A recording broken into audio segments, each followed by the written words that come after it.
Easter കഴിഞ്ഞുള്ള തിങ്കളാഴ്ച ദിവസത്തെ വിശേഷങ്ങളാട്ടോ. രാവിലെ ഞാനൊന്ന് എണീറ്റു. മാമി എഴുന്നേറ്റായിരുന്നു, ചിപ്പിക്ക് ജോലിക്ക് പോകണമായിരുന്നേ. അപ്പോൾ ചോറൊക്കെ കൊണ്ടുപോകണമായിരുന്നു. അപ്പോൾ മാമിയുടെ കൂടെ ഒന്ന് എഴുന്നേറ്റു, ചപ്പാത്തിയൊക്കെ ഉണ്ടാക്കി വെച്ചു. ചിപ്പി പോയി കഴിഞ്ഞപ്പോഴത്തേക്ക് ഞാനൊന്ന് പോയി കിടന്നു. പിന്നെ എഴുന്നേറ്റ് വന്നപ്പോൾ ഈ നേരമായി കേട്ടോ. പ്രിയങ്ങളെ, അമ്മ കിളിയുടെ കൊച്ചു കൊച്ചു വിശേഷങ്ങളിലേക്ക് എല്ലാവർക്കും സ്വാഗതം.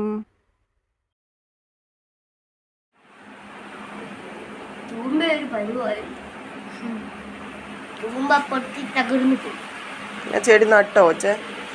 മാമി ഇന്നലെ കൊണ്ടുവന്ന്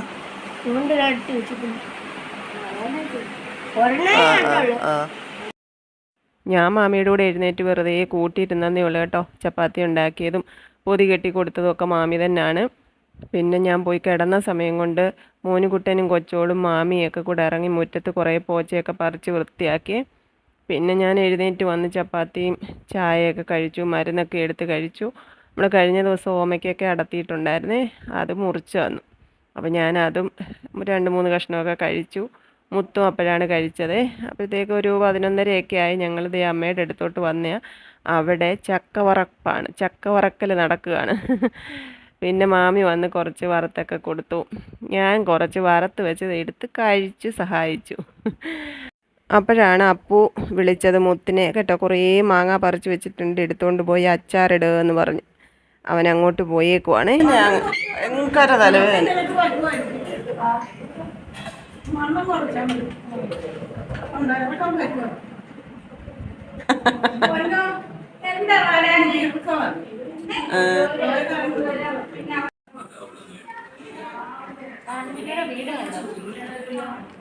ഇങ്ങോട്ട് കണ്ണാടി ഇഞ്ഞതാ മൂടി വെക്കാം.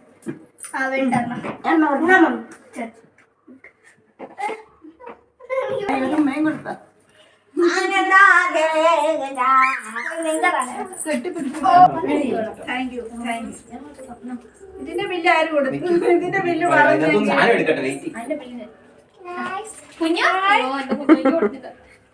എല്ലാം വന്ന് നോക്കുക.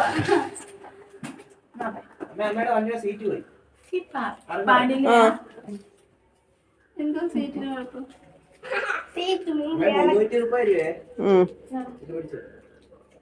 അപ്പുറത്ത് കൊണ്ടു.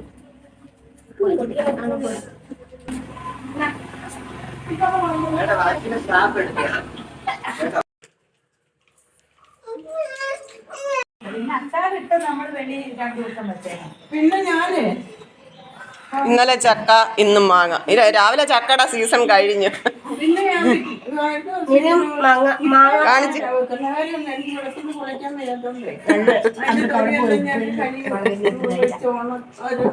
വെയിലുണ്ടെങ്കിൽ ഒന്ന് ഉറക്കി ഇച്ചിരി ഇഞ്ചി എല്ലാം കൂടെ തോർത്തി എണ്ണയ്ക്ക് നല്ലെണ്ണയ്ക്കകത്ത് വഴറ്റില്ലേ. എന്തുവാ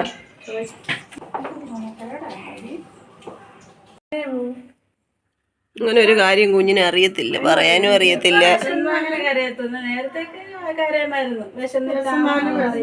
ഒരു വഴക്കുമില്ല. നമ്മള് വേണം ഇച്ചിരി അവന് കൊടുത്തു. വേണ്ടേ? ചോറ് വേണ്ടേ?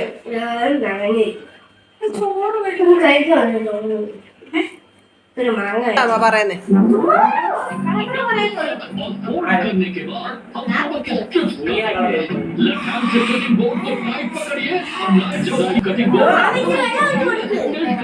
ആ വെള്ളം എടുത്താ മാവും കുടിച്ചു. മാമി ചാറിടാൻ കരിയാപ്പില പറിക്കാം.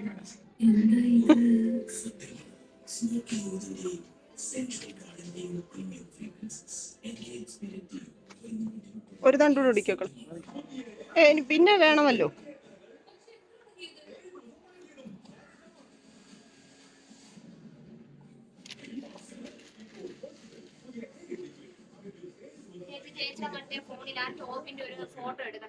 ആ ഇതെടുക്കുവാ.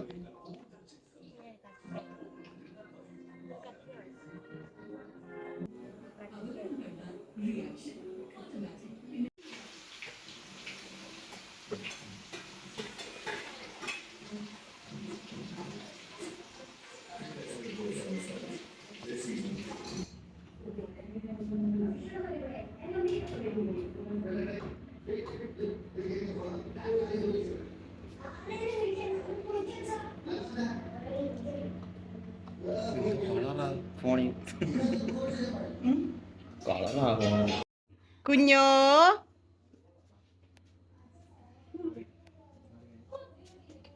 ഇതാരും ഇടിച്ചു കയറി വരുന്നത്.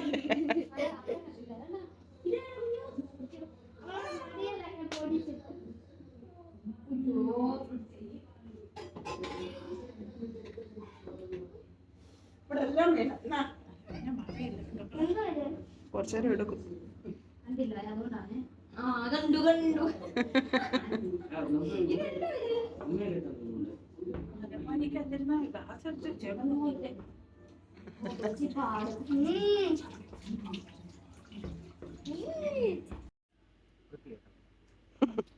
അവന്റെ അച്ഛൻ പറഞ്ഞിട്ടാ വെട്ടുന്നത് അങ്ങനെ.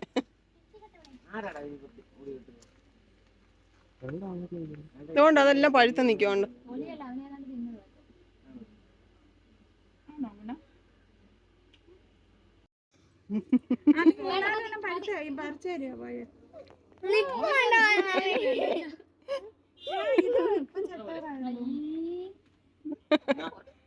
ആ പക്ഷെ അതിങ്ങനെ മേടിച്ചോ, കറ വീഴല്ലേ.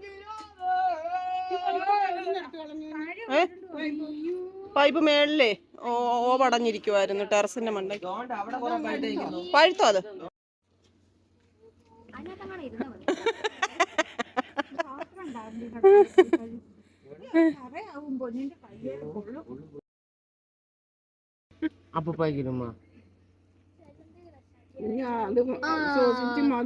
കുഞ്ഞൊന്ന് പരീക്ഷിച്ച് നോക്കിയിട്ടാണ് ഉമ്മ വെച്ചത്.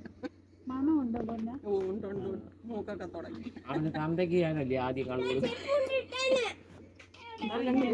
നോക്കുന്നുണ്ടോ? അത് ഇഷ്ടപ്പെട്ടില്ല. നോക്കുന്നുണ്ടോ കുഞ്ഞാ? ഇവന്റെ നെറ്റിക്ക് എന്താ അടി ഇതെല്ലാം? രാമൻ ഉദ്ദേശിച്ച രീതിയായിരുന്നു.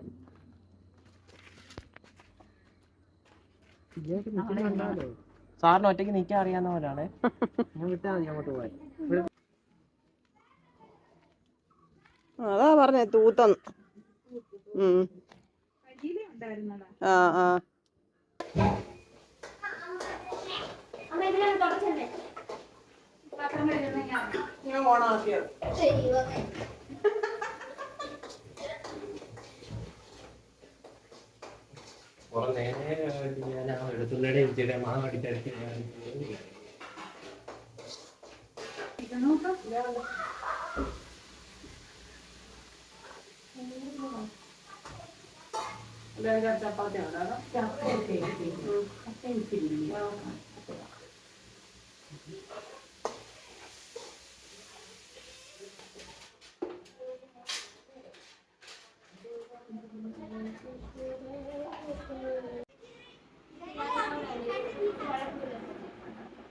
ഉടുപ്പില്ലയോ കൊച്ചേ?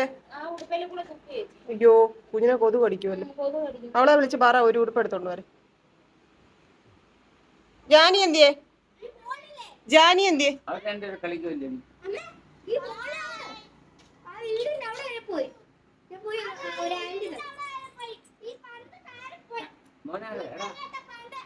ഇവിടെ ഇന്ന് കളിക്കേ, അവിടെ ഇന്ന് കളിക്കേ.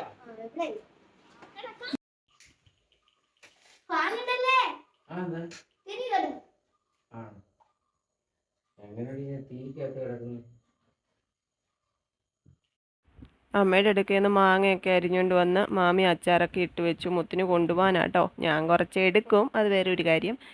പിന്നെ വൈകുന്നേരം 6 മണിയൊക്കെ ആയപ്പോഴത്തേക്ക് ചിപ്പി വന്നു. അവൾ ജോലി കഴിഞ്ഞ് ജംഗ്ഷനിൽ വന്ന് മുത്ത് പോയി വിളിച്ചുകൊണ്ട് വന്നേ. പിന്നെ കുറച്ച് ഉഴുന്നുവടയൊക്കെ മേടിച്ചിട്ട് വന്ന് ഞങ്ങൾ ചായയൊക്കെ ഇട്ടു. എല്ലാവരും കൂടി ഇരുന്ന് കുടിച്ചു. മാമനും വന്നിട്ടുണ്ട്. മാമനും ഉച്ചയൊക്കെ ആയപ്പോഴത്തേക്ക് വന്നു.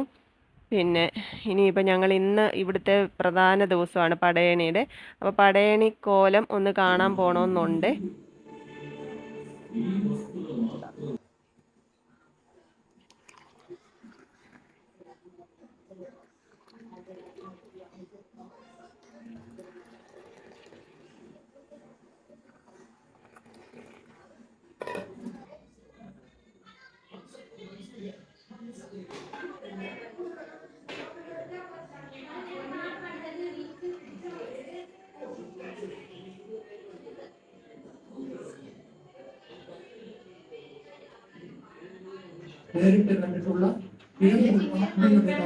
മാർപ്പാപ്പ മരിച്ചു. ഒരു മനുഷ്യനായിരുന്നു അദ്ദേഹം. സത്യത്തിൽ അദ്ദേഹം അത് കൊണ്ടുപോകാൻ വെക്കാം. എന്തോ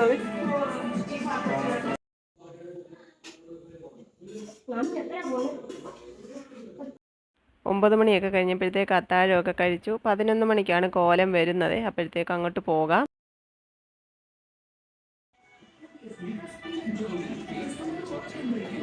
മാമി മോനുകുട്ടനും ആദ്യം പോണേ, പിന്നെ ഞങ്ങൾ വരാം.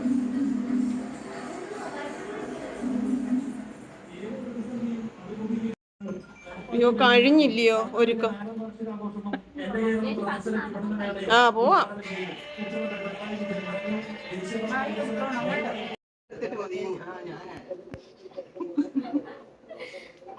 നിങ്ങൾ രണ്ടുപേരും ഉണ്ട്.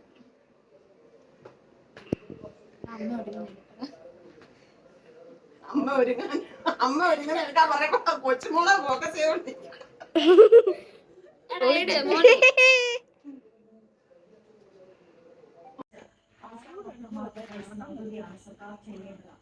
എന്നാ പിന്നെ പോയി കിടന്നുറങ്ങ.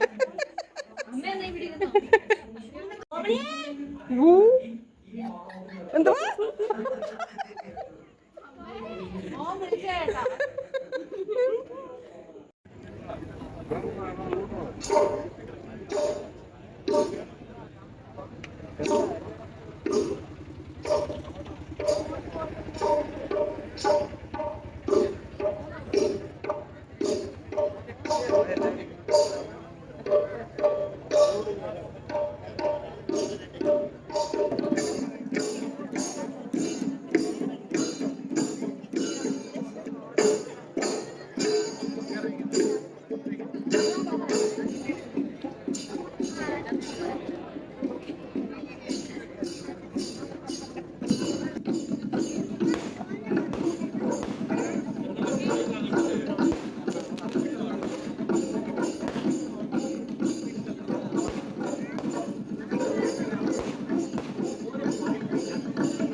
നമ്മളിവിടെ വന്നപ്പോൾ പടയണി കോലം തുള്ളുന്നതിന് മുമ്പുള്ള തപ്പുകൊട്ട് നടക്കുവാണ് കേട്ടോ.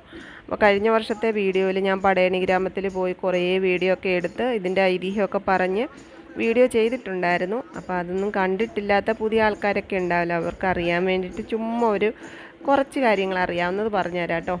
ഇവിടെ പടയണി എന്ന് പറയുന്നത് മേടമാസം 1-ാം തീയതി തൊട്ട് 10 ദിവസമാണ്. 10-ാം തീയതിയോടെ പടയണി കഴിയും. പടയണിയെപ്പറ്റി ഒരുപാട് ഐതിഹ്യങ്ങളും ചരിത്രങ്ങളും ഒക്കെ ഉണ്ട്. എന്തു തന്നെയായാലും പടയണി എന്ന് പറയുന്നത് 64 കലകളുടെ സമ്മിശ്ര രൂപമാണെന്നാണ് പറയാറുള്ളത്. പടയണിയെപ്പറ്റിയുള്ള ഒരു ഐതിഹ്യം എന്ന് പറയുന്നത് ദാരികനെ വധിച്ചിട്ട് കാളീദേവി ഭയങ്കര കോപിഷ്ഠമായിട്ട് നിൽക്കുക. അപ്പോൾ അവരുടെ കോപം ശമിപ്പിക്കാൻ വേണ്ടി പരമശിവൻ്റെ ഭൂതഗണങ്ങൾ വാദ്യമേളങ്ങളും തുള്ളലും ഒക്കെ ആയിട്ട് അവർക്ക് ചുറ്റും നിൽക്കുകയാണ്. ഭൂതഗണങ്ങളുടെ നൃത്തവും വാദ്യമേളവും ഒക്കെ കണ്ട് കാളീദേവിയുടെ കോപം അടങ്ങി എന്നതാണ് ഒരു ഐതിഹ്യം. ചൂട്ടുകറ്റകളുടെ അകമ്പടിയോടെ കോലങ്ങളെ എഴുന്നള്ളിച്ച് അമ്പലനടയിലേക്ക് കൊണ്ടുവരികയാണ് കേട്ടോ. 8-ാമത്തെ ദിവസമുള്ള പടയണി എന്ന് പറയുന്നത് രാവിലെ വരെ കോലം തുള്ളലുണ്ടായിരിക്കും. അപ്പം ഉറക്കമിളയ്ക്കുന്ന ദേവി 9-ാമത്തെ ദിവസം പള്ളി ഉറക്കമായിരിക്കും. പിന്നെ 10-ാം ദിവസത്തോടെ ഉത്സവം കഴിയും.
കോലങ്ങൾ അമ്പലമുറ്റത്ത് എത്തിക്കഴിയുമ്പോൾ തപ്പുകൊട്ട് കഴിയും.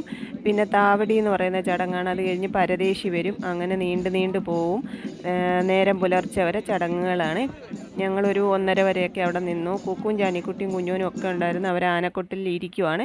അവരൊക്കെ നേരം പുലർച്ചെ വരെ ഇരുന്നിട്ടാണ് പോരുന്നത്. അങ്ങനെ ഈ കൊല്ലത്തെ പടയണി കഴിയുകയാണ്.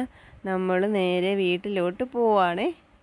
കൊച്ചു കൊച്ചു വീട്ടുവിശേഷങ്ങളുമായി വീണ്ടും കാണാമേ.